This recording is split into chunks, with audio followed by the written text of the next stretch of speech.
5, 4, 3, 2, 1.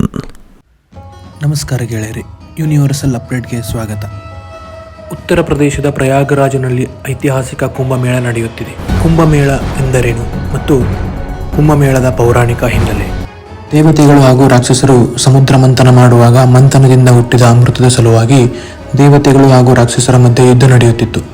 ಆಗ ಗರುಡ ಬಂದು ಅಮೃತ ತೆಗೆದುಕೊಂಡು ಹೋಗುವಾಗ ನಾಸಿಕ್, ಉಜ್ಜಯಿನಿ, ಪ್ರಯಾಗರಾಜ್, ಹರಿದ್ವಾರ ಎಂಬ 4 ಸ್ಥಳದಲ್ಲಿ ಅಮೃತದ ಹನಿಗಳು ಬಿದ್ದಿರುತ್ತದೆ. ಈಗ ಅದೇ ಸ್ಥಳದಲ್ಲಿ ಕುಂಭಮೇಳಗಳು ನಡೆಯುತ್ತಿದೆ. ಎಷ್ಟು ವರ್ಷಕ್ಕೊಮ್ಮೆ ಕುಂಭಮೇಳ? ಕುಂಭಮೇಳ ಹರಿದ್ವಾರ, ನಾಸಿಕ್, ಪ್ರಯಾಗರಾಜ್ ಮತ್ತು ಉಜ್ಜಯಿನಿಯಲ್ಲಿ ನಡೆಯುತ್ತದೆ. ಅರ್ಧ ಕುಂಭಮೇಳ ಇದು 6 ವರ್ಷಕ್ಕೊಮ್ಮೆ ಪ್ರಯಾಗರಾಜ್ ಮತ್ತು ಹರಿದ್ವಾರದಲ್ಲಿ ನಡೆಯುತ್ತದೆ. ಪೂರ್ಣ ಕುಂಭಮೇಳ ಇದು 12 ವರ್ಷಕ್ಕೊಮ್ಮೆ ನಡೆಯುತ್ತದೆ. ಇನ್ನು ಮಹಾಕುಂಭಮೇಳ ಇದು 12 ಪೂರ್ಣ ಕುಂಭಮೇಳದ ನಂತರ, ಅಂದರೆ 144 ವರ್ಷಗಳಿಗೊಮ್ಮೆ ನಡೆಯುತ್ತದೆ. ಇದೇ ಈಗ ಅತಿ ಹೆಚ್ಚು ಪ್ರಚಲಿತದಲ್ಲಿರುವಂತಹ ಸುದ್ದಿ. ಕುಂಭಮೇಳ ಧಾರ್ಮಿಕ ಆಚರಣೆಯಾಗಿದ್ದು, ಯಾವುದೇ ಜಾತಿ ಧರ್ಮ ಎನ್ನದೆ ಕೋಟ್ಯಾಂತರ ಜನರು ಪ್ರಯಾಗ್ರಾಜ್ಗೆ ಹೋಗಿ ಕುಂಭಮೇಳದಲ್ಲಿ ಪಾಲ್ಗೊಳ್ಳುತ್ತಿದ್ದಾರೆ. ಕುಂಭಮೇಳ ಆರಂಭವಾದಾಗಿಂದಲೂ ಹಲವಾರು ರಾಜಕೀಯ ಬಣ್ಣ ಬಳಿಯುತ್ತಿದ್ದಾರೆ. ಇದೇ ರೀತಿ ಇದೀಗ ಮಹಾಕುಂಭಮೇಳದಲ್ಲಿ ಗಣ್ಯರಿಗೆ ವಿವಿಐಪಿ ಘಾಟ್ ನಿರ್ಮಿಸಲಾಗಿದೆ ಎಂದು ಡ್ರೋನ್ ಚಿತ್ರ ವೈರಲ್ ಆಗಿದ್ದು, ಇದನ್ನು ಸ್ವತಃ ಕರ್ನಾಟಕ ಕಾಂಗ್ರೆಸ್ ಎಕ್ಸ್ ಖಾತೆಯಲ್ಲಿ ಹಂಚಿಕೊಳ್ಳಲಾಗಿದೆ. ಆದರೆ ಆ ಚಿತ್ರದಲ್ಲಿರುವಂತಹ ಪ್ರತ್ಯೇಕ ಘಾಟ್ ನಿರ್ಮಾಣವಾಗಿದೆಯೇ ಅಥವಾ ಸುಳ್ಳು ಸುದ್ದಿಯೇ ಎಂದು ನೋಡುವಾಗ, ಹೌದು, ಪ್ರತ್ಯೇಕ ಘಾಟ್ ನಿರ್ಮಾಣವಾಗಿರುವುದು ಸತ್ಯ. ವಿವಿಐಪಿಗಳಿಗಾಗಿ ಪ್ರತ್ಯೇಕ ಘಾಟ್ ನಿರ್ಮಾಣವಾಗಿದೆಯೇ? ಪ್ರತ್ಯೇಕ ಘಾಟ್ ನಿರ್ಮಾಣವಾಗಿರುವುದು ಸತ್ಯ, ಆದರೆ ಅದು ವಿವಿಐಪಿಗಳಿಗಾಗಿ ಅಲ್ಲ. ಇದು ಅಕಾರಗಳ ಸಾಧು ಸಂತರಿಗೆ ಅಮೃತ ಸ್ನಾನಕ್ಕಾಗಿ ನಿರ್ಮಿಸಿದಂತಹ ಘಾಟ್ ಎಂದು ತಿಳಿದು ಬಂದಿದೆ. ಅಮೃತ ಸ್ನಾನದ ಸಮಯದಲ್ಲಿ ಮಾತ್ರ ಅವರಿಗೆ ಈ ಘಾಟ್ಗಳು ಮೀಸಲಾಗಿರುತ್ತವೆ. ಇತರ ಸಮಯದಲ್ಲಿ ಎಲ್ಲ ಸಾರ್ವಜನಿಕರಿಗೆ ತೆರೆದಿರುತ್ತವೆ ಎಂದು ತಿಳಿದು ಬಂದಿದೆ.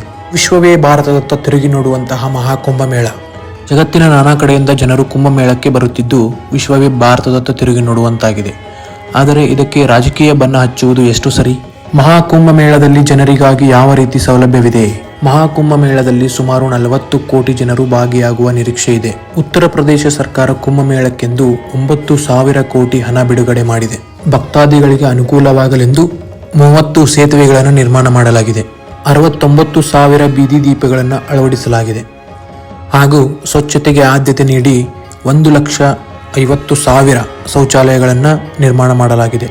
ಬರುವ ವಾಹನಗಳಿಗೆ ಪಾರ್ಕಿಂಗ್ ವ್ಯವಸ್ಥೆಯಾಗಿ 1,800 ಹೆಕ್ಟೇರ್ ಪ್ರದೇಶ ವ್ಯವಸ್ಥೆ ಮಾಡಲಾಗಿದೆ. 100,000 ರೈಲುಗಳ ಅನುಕೂಲತೆ ಮಾಡಿಕೊಡಲಾಗಿದೆ.